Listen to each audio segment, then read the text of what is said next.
Last में हली रहिया आहियूं हिकु दफ़ो ॿीहर इंस्पेक्टर माशाअल्लाह हम असां सां गॾु मौजूदु आहे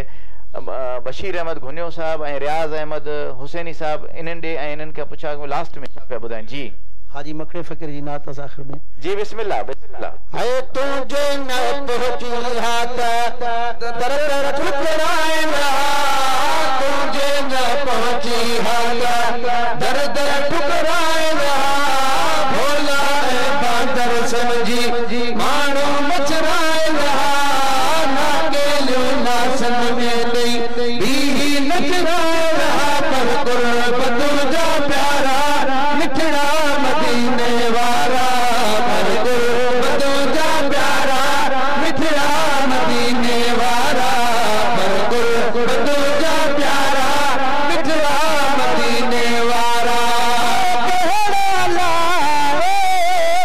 हाल हो दे हाल हो दे कहड़ा लाए हाल हो दे हाल हो दे सहारे कान सुझे कान सुझे कोई सहारो कान सुझे कान सुझे रस्तन में प्यार लाए रस्तन में प्यार लाए गिले रसन सा घुमाए पर कुर्बतों जा प्यारा मिठड़ा मदीने वाला पर गुरबतों जा प्यारा मिठड़ा मदीने वाला पर गुरबतों जा प्यारा मिठड़ा मदीने वाला जन दी उम्मत में वागरो उम्मत में वागरो दी उम्मत में वागरो उम्मत में वागरो भोलो बादर भोलो बादर रब भोलो बादर भोलो बादर देखे छाबुदार छाबुदार शर्माए रहा पर गुरबतों जा प्यारा मिठड़ा मदीने वाला पर गुरबतों जा प्यारा मिठड़ा मदीने वाला पर गुरबतों जा प्यारा मिठड़ा मदीने वाला सहारे पंजी सभने ले सहारो पंजी सभने ले पंजी सभने ले मुझे राजे नत मखना चे नत मखना चे मुझे राजे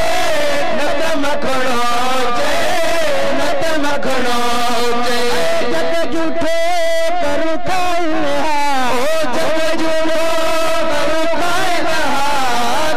दखन जानी पाए पर गुरबतों जा प्यारा मिठड़ा मदीने वाला पर गुरबतों जा प्यारा मिठड़ा मदीने वाला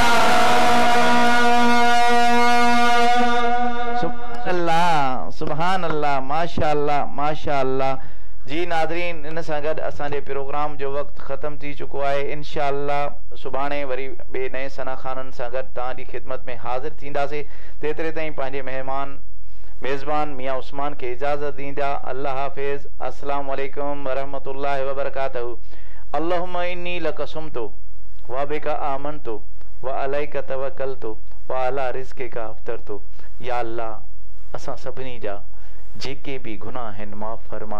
या अल्लाह असां जेके सजदा ॾिना आहिनि पंहिंजी बारगाह में कबूल फरमा या अल्लाह जेके भी इबादतूं कयूं आहिनि पंहिंजी बारगाह में कबूल फरमा या अल्लाह ही जेकी असीं महफ़िल सजाई आहे अगर इन में असां को का ख़ता थी आहे त पंहिंजे महबूब जे सदके माफ़ी अता फरमा या अल्लाह असांजा रोज़ा पंहिंजी बारगाह में कबूल फरमा या अल्लाह जेके भी बीमार आहिनि उनके सेहत कामला व आजला नसीब अता फरमा या अल्लाह जंहिं भी मूंखे दुआ जे लाइ चयो हुयो जंहिं न चयो या अल्लाह उन्हनि जूं नेक दिली तमन्नायूं पूरियूं अता फरमा आमीन या रब्बिल आलमीन।